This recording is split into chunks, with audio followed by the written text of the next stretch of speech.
I couldn't tell you anything about the plot. I have no idea what the plot of this movie is. You never know about Super Troopers. That has a life of its own. I play the long-suffering, I'm the sort of Margaret Dumont to their Marx Brothers. Long-suffering John O'Hagan, who's been putting up with these guys now for 15 years, really. It's gone on since the last one.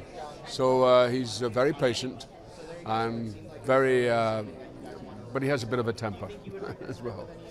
I mean, I've been involved in a few cult movies in my career, but this is probably the most cultish of them all because they love it. And the fact that, you know, the fans really put this film together, you know, I mean, it's phenomenal. I mean, the guys work really hard, you know, having the fans down every day, you know, all the Kickstarter people who were involved. And it was incredible because they were working 24/7, apart from shooting the movie at the same time. But they didn't balk for 1 minute. They just did what they did, you know, and it's incredibly admirable, really. You know, everybody across the globe says, when is the second one happening? When is the second one happening? Well, the second one is happening, and now they're going to say, when's the third one happening? You know, and I think they've got some ideas for that. So, but I just tag along for the ride, and you know, and it's a great ride. It's enjoyable.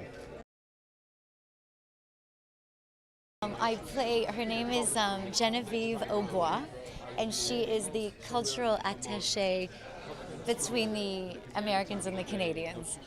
And it just gets interesting and crazy and silly. They are so amazing. Like, they're talented, they're funny, they're, you know, they love comedy. And aside from that, they're all family men. And they're total gentlemen. And so, like, coming in to play with these guys for the month, they made me feel so welcome and like such a lady. Like, it never was crass, it was never rude, it was never gross. It was like, really, I got to witness comedians doing their thing, which is such a gift. And I think it's just so incredible. The fans made this happen.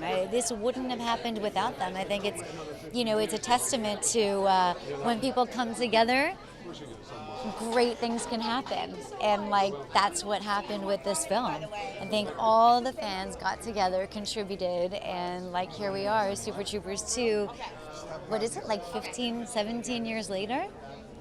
Kind of incredible. Like, at the LA screening, there's a bit that the guys do. The entire theater erupted in an applause. Like, it was like you felt it. You were like, oh wow, this is some real genius right now. Imagine that if a French-Canadian town got absorbed in the United States, they would need an occupying force to go over and enforce American laws. In a French-Canadian town, and that's when they bring in Vermont's finest, which is the Super Troopers. I play Rabbit, and I've been on the force for a while now. In the first movie, I was the rookie, and I got hazed a lot, so I would think that now I would have, you know, have some more seniority, but I'm still the youngest on the force, so I still get hazed and treated like the rookie.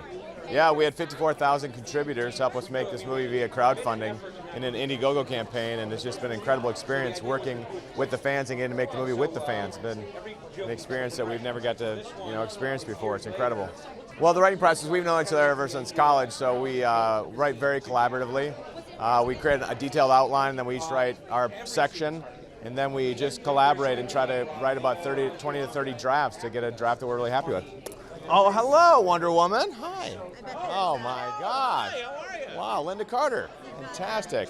Oh, I'm never going to move that. I'll never watch that. I'm never going to watch that. I hope it'll bring our country together. Right now, we can use a lot of laughter in our country, and it's just 2 hours to just relax and forget about things. The U.S. and Canada reassess the border, and they find out that the markers that delineated the border are in the wrong place.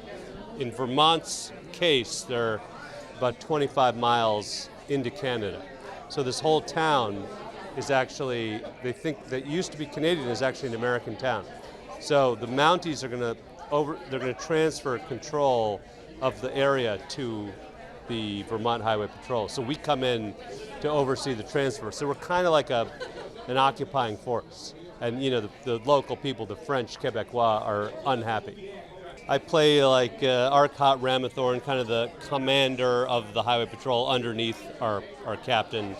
I have a tremendous mustache, and people often ask for rides on it. When the movie was done, I shaved the mustache. It's, a lot of people will grow mustaches to go incognito, but for me, I shave it, and then people don't notice me as much. It's great. I mean, we've been pals since we were 18, so we hang out a lot. We've always hung out a lot. We met before we had ambition, so, it's a very easy relationship. And we write these jokes, and we know what we're going to shoot, and it goes nice and smoothly. 54,000 people gave us money to make this movie. I mean, it was, without them, there would be no movie. I play Farva, Officer Rod Farva, kind of the office jerk. Like everybody has one, in their office, and I'm that guy that nobody likes. And in this movie, he's gone a little bit crazy, my character. They've given me a little crazy pill, and now I say the dumbest stuff in the movie, so always a pleasure. It was pretty fun because anything that was inappropriate, offensive, anything like that anyone thought of, they gave to me, and then I got to be that guy. Well, it's fun because the fans got to come, so like a lot of guys would get a lot of the fans would get the opportunity to come be in the movie, and so when you see group scenes in this movie, most of them are the people who funded the movie, so they would always come, and it was a very emotional moment because you'd be shooting and then you'd walk off the set and they'd all be standing there and you're like, you realize these are the people who actually paid for your movie. And Lemme was actually telling them a story one day and he was getting kind of choked up telling them how much he appreciated him. And then one of the crew people came up and said to the people, hey, Rob Lowe's over here, guys, if anyone wants to take a picture with him. And in the middle of Lemme's story, everyone deserted him to go take a picture with Rob Lowe. So, can you blame him? I can't blame him. The guy's dreamy. I think just good laughs. I think we should use some laughs these days, and we've found out that we have kind of a good audience, and the audience, a lot of it is cops, and a lot of it's stoners, and you can put them together in a room and they can laugh at the same thing, which I think is great. Well, I have been friends with Jay and this wonderful group of people for all this time, and I love them dearly, and I'd make any. This is my third movie with them, so I love them dearly, and I would do anything for them. So I swear to you, they paid me nothing. They paid me nothing, but I am getting checks. I think it's 17 cents. Yeah, I mean, it's not much, but I signed them. I love that. No. Was it the first one, an R-rated movie? So yes, kids I always 13, tell the truth. Yes. 13, you go see it. Sneak in and go see it anyway. My 6-year-old boy loves Super Troopers. Yes, I know. My 13-year-old son, who's now 30, I saw it like 13,000 times, and he loved it. And he was so impressed with me at 13 that I was a cool mom for a long time. How about now? Not so cool. Do you see what she does? She pulls me in, then she pushes me away. Yes. In the movie, there's a town that's in this space that has to be transitioned from being Canadian to the U.S. They send us there to try to smooth that transition over. And now we end up being an occupying force in a little French-Canadian town. Foster is, kind of the laziest of the guys, the guy who really, the line is that sort of a lazy civilian trapped in a cop's body, and so he's more of the same. I mean, he tries to kind of get involved in solving some crime this time through, but he tends to be wrong about everything, which is fine.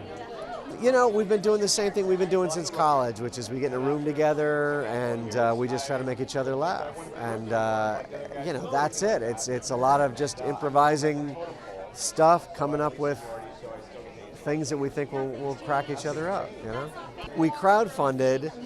And it was a risk just in that, Fox believed maybe there was an audience out there, but they needed a little convincing. And so we crowdfunded and we had like 60,000 people step up, raised about $5 million. And that really is what sort of got us up and running. And yeah, we couldn't have done it without the fans. And it's been a cool experience because then the audience was part of the process. And we kind of feel like we did it together with this big group of people. I mean, the people who funded this movie were people who had seen Super Troopers 10, 15, 20, 50 times, and they just wanted to hang out with these characters again. So hopefully it gives them that same enjoyment that they got the first, when they watched the first movie. We've known each other for almost 30 years, so for us it's just always just a joy and a pleasure to like get back together with a gang and make movies.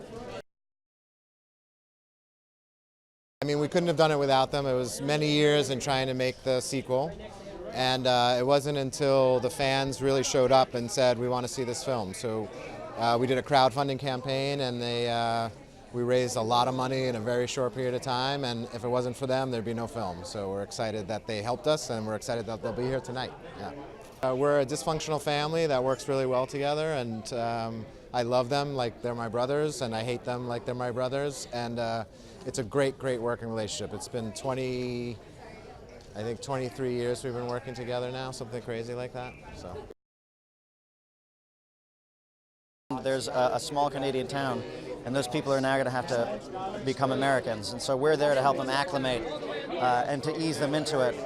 Obviously, they're not as psyched about it as we think they should be, because as the ugly Americans, we think everybody wants to, play for the New York Yankees, right? But the Canadians, obviously, they have their own feeling about that. A lot of people say, like, well, what's the process of getting back into a character after 15 years?